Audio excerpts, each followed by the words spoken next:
conocen por la escuela secundaria, pero vamos a tratar de darle una vueltita de tuerca, que es Sor Juana Inés de la Cruz. Wow.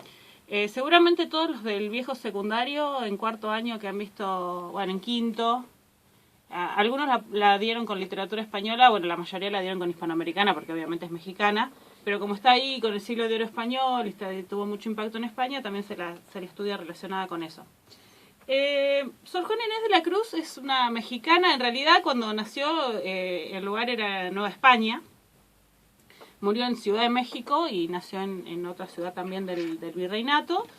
Y en 1651 la mayoría de sus biógrafos coinciden en eso. Después hay un acta de nacimiento anterior de 1648 que incluso Octavio Paz le da crédito a esa acta de nacimiento, pero después otros críticos que son como más, otros biógrafos que han ido siguiendo más la vida de ella, dicen que no, que es posible que haya sido de 1651. Es una hija ilegítima. Se sabe que sus padres nunca contrajeron matrimonio, y este tema de ella lo intentó ocultar, o sea, de hecho en su testamento y todo eso se pone como hija legítima. Octavio Paz dice que, bueno, las costumbres en el virreinato eran un poco más laxas y solía pasar esto.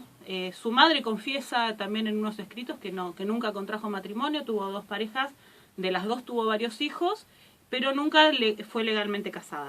Esto como que suena raro para el 1600, ¿no? Pero bueno, sucedió así. Sí, es cierto, eso te iba a decir.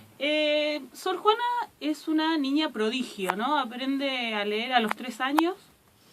Pues la va a acompañar a una hermana, y medio entre la hermana y la profesora y la hermana, ella le dice, no, mi mamá también quiere que yo aprenda, y bueno, le enseñan y se lo ocultan a la madre. Ella en una carta, que es una de sus famosas obras, o la más famosa y una de las últimas, la carta, la respuesta a Sor Filotea de la Cruz, confiesa que ella se lo ocultaba a la madre porque tenía miedo que le pegaran por haber ido a aprender a leer antes que le dijeran. Y la profesora lo ocultó como era tan pequeña, como para dar el resultado final, ¿no? Presentarlo como, mira, ya lee. Mi cobayo, dice, acá está mi experimento. Finalmente ahí criada en una de las haciendas, en la hacienda del abuelo, sola también aprende la lengua aborigen nahuatl, algo así, que de hecho hay muchos de sus escritos que incluyen algunas palabras de esta lengua, y es obviamente no promocionada por esto, pero en sus escritos se puede rastrear la defensa del aborigen. Sí, una cosa que generalmente cuando estudiamos Sor Juana se habla mucho de las redondillas, estos hombres necios que acusáis, etcétera. Y hay toda otra beta que, como siempre, lo que se oculta seguro que viene por un lado interesante. Una de esas es la defensa del aborigen, y la otra, una que me interesa muchísimo, es la defensa que hace y la interpelación al conocimiento. Primero, es una gran defensora de que las mujeres puedan estudiar. Toma los temas barrocos típicos de, el carpe diem, y mucho el desengaño que es un tema del barroco. Por eso ella tiene muchos poemas como de desengaño amoroso. En la corte dicen, bueno, ella se retiró a la vida monástica porque tuvo un desengaño amoroso. No hay pruebas de que ello haya sido cierto. De hecho, lo que dicen sus biógrafos es que si en ese momento se hubiera descubierto que ella había tenido alguna fe o que los poemas estaban inspirados en algo real o biográfico de ella, hubiera sido un escándalo y no hubiera tenido otras consecuencias. A los 13 años, después de la muerte del abuelo, se muda a la ciudad, no antes, sin haber leído todo lo que estaba en la biblioteca del abuelo. Y con todo me refiero a todos los clásicos griegos y latinos y toda la teología de la época. A los 7 años ya había empezado a escribir y le había pedido a la madre que la enviara a la universidad disfrazada de hombre. Dice, bueno, estamos 7 años, estoy diciendo, ¿no? Se había enterado que existían universidades y que solamente podían ir los varones. Entonces, mamá, bueno, disfrazame de varón y quiero ir a la... Obviamente, no, Juana. 2 motivos te voy a dar. Andá a jugar, Para un poco. A los 13 años, bueno, después de la muerte del abuelo, ella se traslada con una tía con la que se sigue desarrollando toda esta actividad. Tenía como una obsesión por el conocimiento, Juana. Y la presentan a la corte a los 15 años, más o menos. Pasa de la casa de la tía a la corte. En la corte sorprende por su inteligencia, era realmente un prodigio.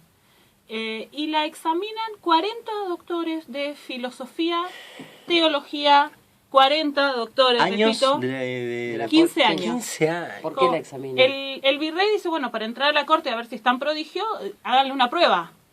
Pregúntenle cosas, qué sé yo. Bueno, le hacen un examen, así como si fuera un examen de conocimiento en realidad. Sí, sí, sí. Un test. 40 doctores de filosofía, teología y letras. Entra en la corte, se hace muy amiga de la virreina, Leonor de Carreto, que se vuelve una de sus principales mecenas. En un tiempo en la corte, escribe mucho a pedido. Esto también en la carta de Sor Filotea, ella, en la respuesta a la carta de Sor Filotea, ella dice que todo lo que escribió en su vida lo hizo a pedido. Algunos perpicaces dicen, bueno, esto es una manera de decir porque ella decía muchas cosas que no estaba bien visto que dijera, entonces ella dice, yo lo hacía a pedido. Se usaba mucho una tertulia y que se tirara un tema, por ejemplo, nosotros tiramos un tema en una tertulia y vos me decís, che, Daniela, ¿por qué no te escribís algo de esto? ¿Por qué de esto que estuvimos hablando, por qué no me escribís una carta que lo explique? Es tu postura filosófica. O ¿por qué no escribís un poema sobre este tema? Entonces, ella a eso lo llama escribir a pedido. Más allá de obviamente tiene toda una parte de su obra que es muy religiosa, villancicos, cánticos, tiene toda una obra teatral, hoy en día recién es reconocida como dramaturga, porque en su época en realidad eran obras que se presentaban solo en la corte, que no tuvieron amplia difusión de público, pero sí hoy en día se recupera esa obra dramática, donde lo fundamental es el rol de las protagonistas mujeres de esas obras de teatro, que hay un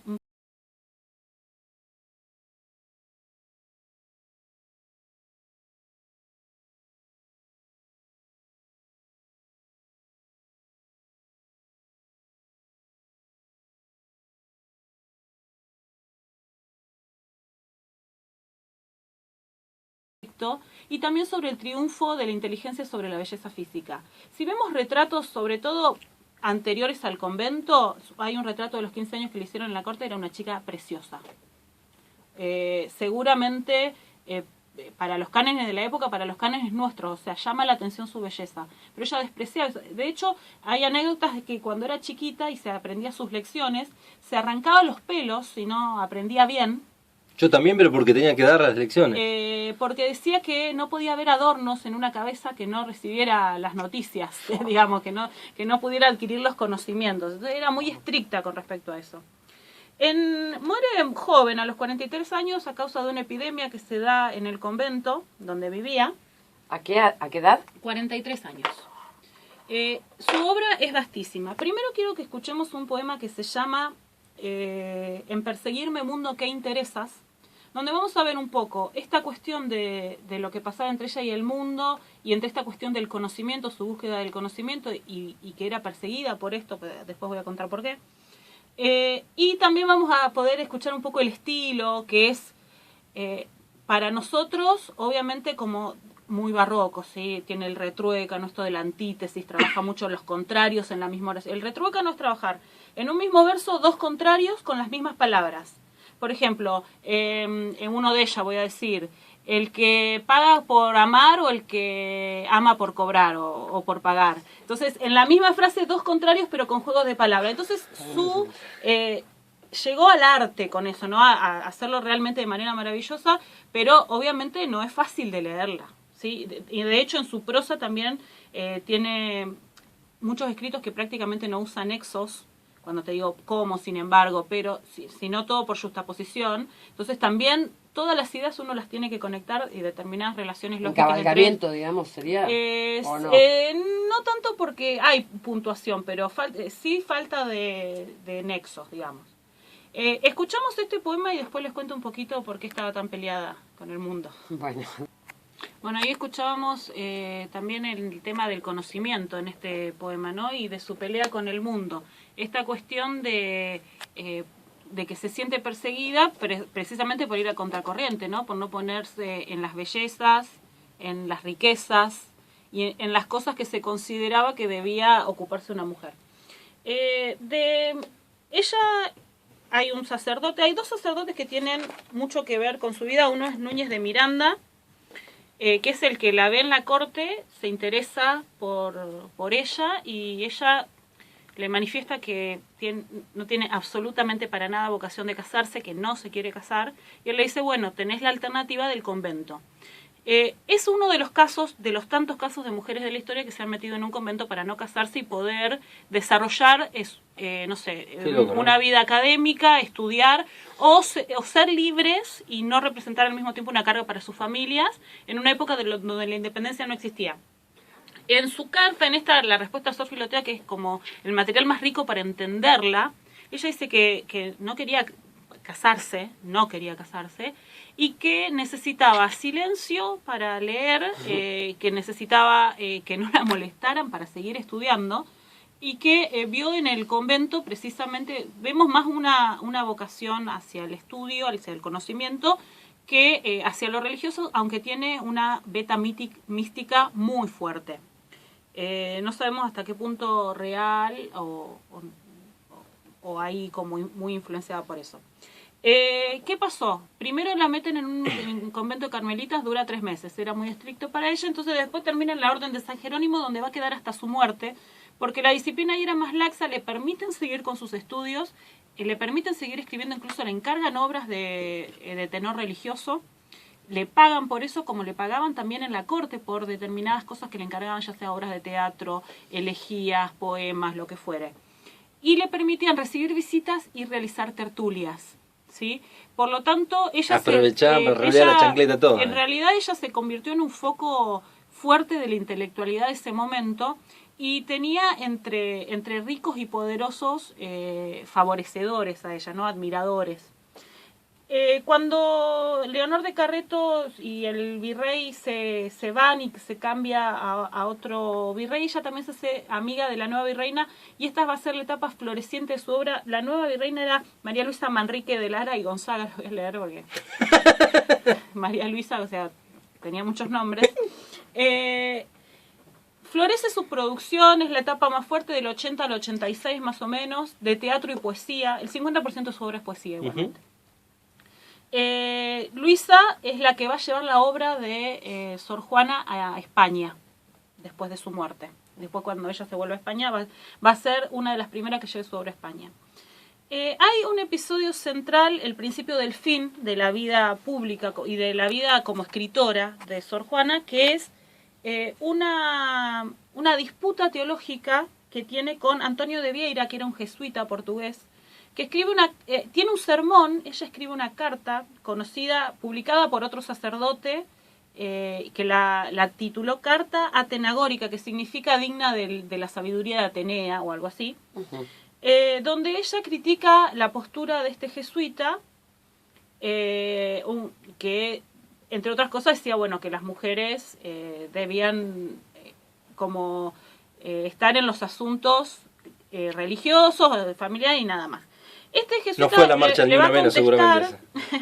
Le va a contestar firmando con un nombre falso como Sor Filotea de la Cruz, la carta de Sor Filotea de la Cruz, donde critica duramente a Sor Juana, donde la manda a que se ocupe más de asuntos religiosos y no tanto de paganismo en sus poemas, ni de ciencia, como que no le corresponde, y toda una serie, bueno, de indicaciones de lo que tendría que hacer. Y acá viene, en 1691, la respuesta a Sor Filotea de la Cruz, donde despliega no solo una serie de recursos argumentativos muy fuertes, sino donde vemos realmente la defensa de la igualdad de los sexos, sobre todo la defensa de la educación para la mujer. Muchos analizan a Sor Juana como precursora del feminismo, otros dicen que en realidad en las redondillas, etcétera, lo que hace ella es una defensa, intentar una igualación, pero no llega a ser feminista. Bueno, podemos decir que hay una reivindicación muy fuerte tanto de la igualdad como del derecho a la educación, entonces sí hay un reclamo como, si bien no con conciencia de lo que eso implica, claro. ¿No? Porque ella está como muy fuertemente apegada también a la religión, pero está asfixiada por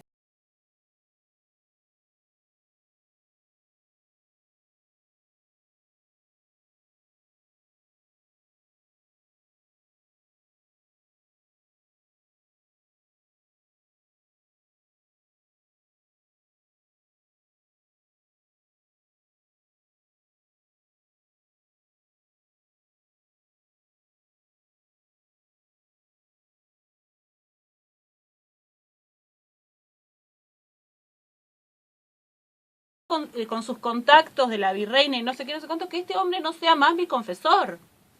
Bueno, después se reconciliaron al final de la vida. Después de esta carta sucede algo muy extraño. De la carta esta que se hizo pasar el otro... Claro, de la carta del jesuita, ella la contesta en la respuesta a Sor Filotea, donde expone todas estas cuestiones y donde expone su vida. Es de la carta de donde nos podemos agarrar para construir su biografía, ¿no? Ahí ella misma dice que aprendió a leer a los 3 años, que su interés por el conocimiento, su absoluta no ganas de casarse,